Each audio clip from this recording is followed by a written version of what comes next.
guilty of murder, guilty of attempted murder, 60 years in prison. Richard Miles is 19 years old. He's innocent, and he's about to disappear into the Texas prison system for a crime he didn't commit. As Richard would later say, May 15, 1994 is the day that Richard Ray Miles, Jr. died. I became a number, 728716. 15 years later, he would walk out of prison not just as a free man, but as one of the most powerful voices for criminal justice reform in America. But getting there would require surviving something that breaks most people who experience it: the nightmare of being innocent in prison. Growing up in Dallas during the 1970s and 80s, Richard Miles learned early that life wasn't fair. His family struggled financially. His neighborhood wasn't the kind where kids grew up dreaming of college and corporate careers. Like many teenagers in his situation, Richard had some brushes with law enforcement. Minor incidents, the kind of petty troubles that follow you when you're young, black, and poor in urban America. But Richard wasn't a criminal. He wasn't violent. He was just a 19-year-old kid trying to figure out his place in the world when that world suddenly collapsed around him. May 16, 1994. Texaco gas station near Bachman Lake, Dallas. Two men sat in a parked car when gunshots erupted through the open sunroof. DeAndre Shea Williams, in the passenger seat, was killed instantly. Robert Ray Johnson, the driver, survived but was critically wounded. Within hours, Dallas police had their suspect. Richard Miles was arrested and charged with murder and attempted murder. The evidence against him was thin, essentially one eyewitness identification. But in 1994, that was often enough. Richard's family couldn't afford an attorney. He spent 17 months in Dallas County Jail, waiting for trial, meeting with his court-appointed lawyer only 5 times. His attorney was confident they would win. The evidence was weak.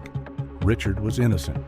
They both underestimated how little innocence matters when the system decides you're guilty. After a 7-day trial and 8 hours of jury deliberation, Richard was convicted on both counts. 40 years for murder, 20 years for attempted murder, 60 years total in a Texas state prison. At 20 years old, Richard Miles was sentenced to spend the rest of his life behind bars for crimes he had absolutely nothing to do with. Most people facing that kind of injustice would break. But Richard chose survival.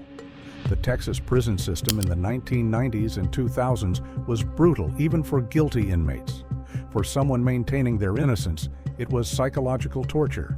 Every day brought reminders that the world had written him off. Every appeal was denied. Every lawyer who promised help eventually disappeared.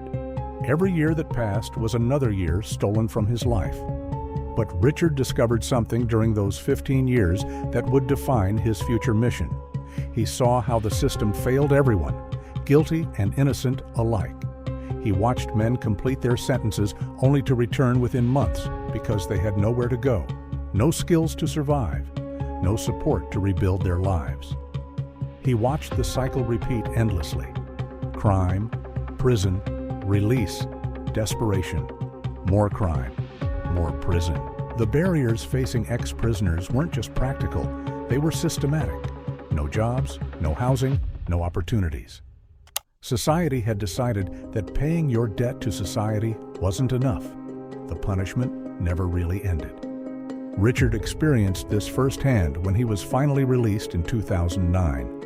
After serving nearly 15 years of his 60-year sentence, a judge ordered his release based on evidence of irregularities with his original trial. But release wasn't freedom. Richard was 34 years old. He'd entered prison as a teenager and emerged as a middle-aged man. The world had changed completely.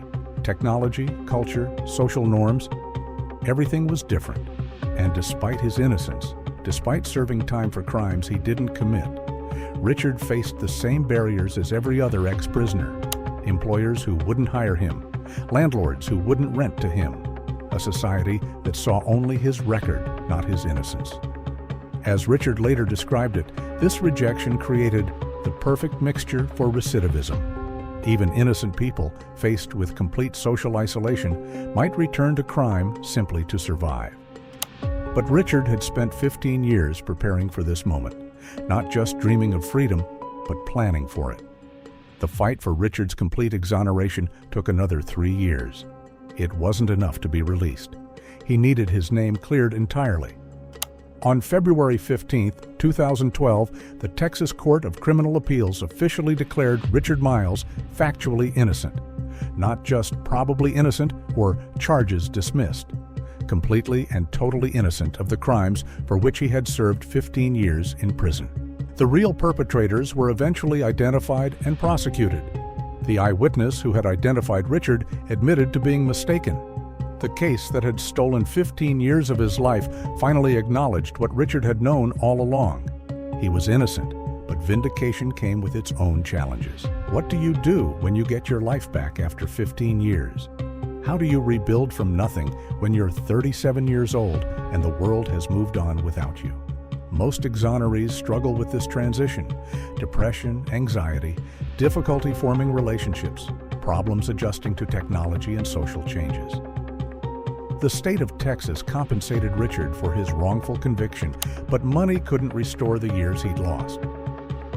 Richard chose to use both his compensation and his painful experience for something larger than personal recovery. In 2012, the same year he was fully exonerated, Richard founded Miles of Freedom.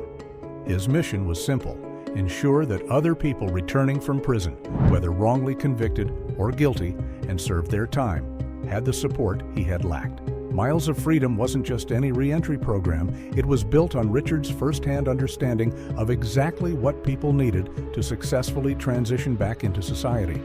Housing, job training, financial literacy, resume building, interview skills.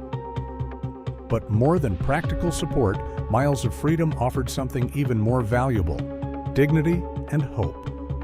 Richard understood that successful re-entry required more than just individual support. The whole system needed to change. He began advocating for policy reforms, lobbying to remove barriers that prevented ex-prisoners from finding housing and employment, speaking at conferences about the connection between re-entry support and public safety, educating employers about the value of giving people second chances. His message was particularly powerful because of his unique perspective. Richard had experienced the system from every angle: as someone wrongly convicted, as a long-term prisoner, as an exoneree fighting for vindication, and as someone trying to rebuild his life after release. Under Richard's leadership, Miles of Freedom developed comprehensive programming. 3-month job readiness workshops that covered everything from basic computer skills to interview techniques. Educational classes that helped people earn their GED or continue their education.